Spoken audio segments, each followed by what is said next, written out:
ask some follow-up. Please respond, and then we're going to have follow-up questions. If this stuff is true about Russia, Ukraine, China, other countries, Iraq, if this is true, then he's a corrupt politician. All right. So don't give me the stuff about how you're this innocent baby. Joe, they're calling you a corrupt politician. Nobody. President Trump, I want to stay on the issue of race. We're talking about the issue. Laptop from hell. President Trump, we're talking about race right now, and I do want to stay on the issue of race. President Trump, I have to respond to that. Please, because look, very quickly. there are 50 former national intelligence folks who said that what he's accusing me of is a Russian plant. They have said that this has all the five former heads of the CIA, both parties, say what he's saying is a bunch of garbage. Nobody believes it except his and his good friend Rudy Giuliani. You mean the laptop is now another Russia hoax? That's exactly what. Is this that's where you're exactly going? what. This is where he's going. The laptop is Russia, Gentlemen, Russia. I want to stay on the issue of race. You have to be kidding. Here we go again with Russia. We're going to continue on the issue of race. Mr. President, you've described the Black Lives Matter movement as a symbol of hate.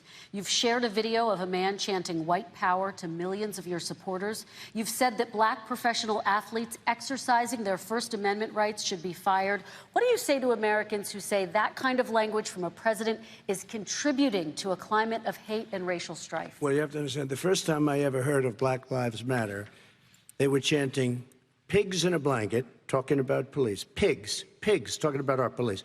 Pigs in a blanket, fry them like bacon.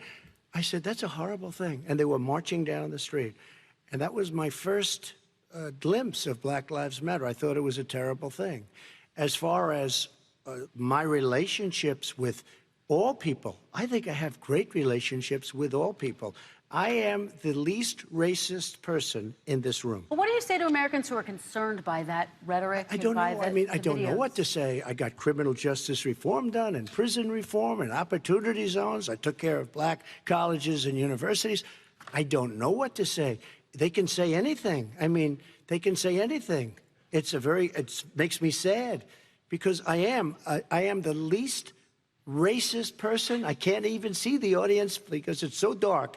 But I don't care who's in the audience. I'm the least racist person in this room.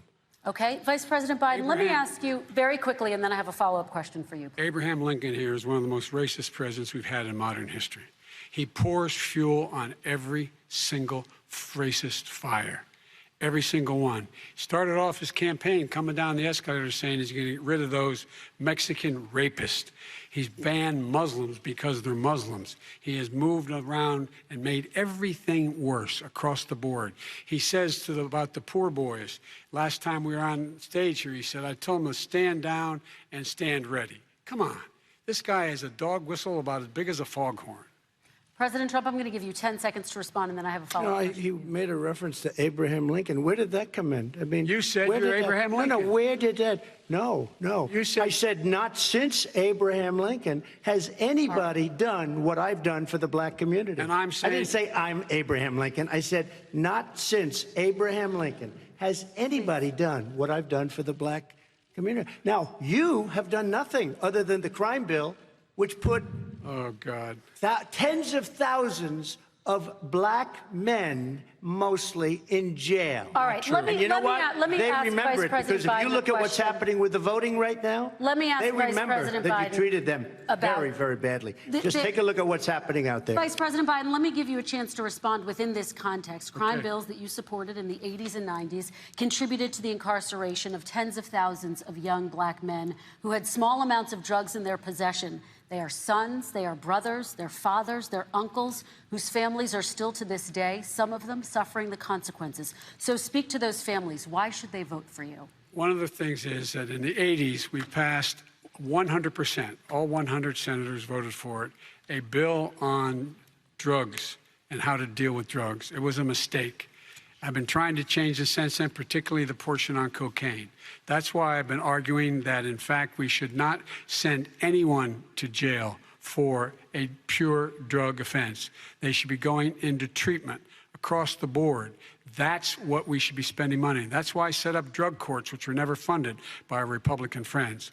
They should not be going to jail for a drug or an alcohol problem. They should be going into treatment.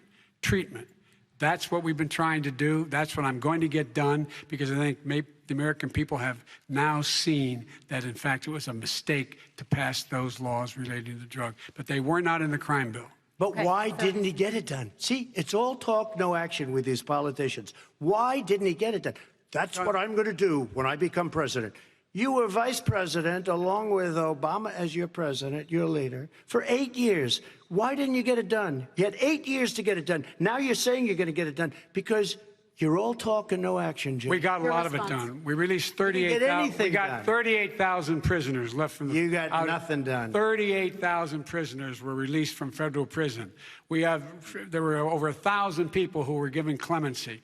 In fact, we're the ones that put in the legislation saying we could look at pattern and practice of police departments and what they were doing, how they were conducting themselves. I could go on, but we began the process. We began the process. We lost an election. That's why I'm running to win back that election and change his terrible policy. I just asked one on to question. change. Why didn't you do it in the 8 years, a short time ago?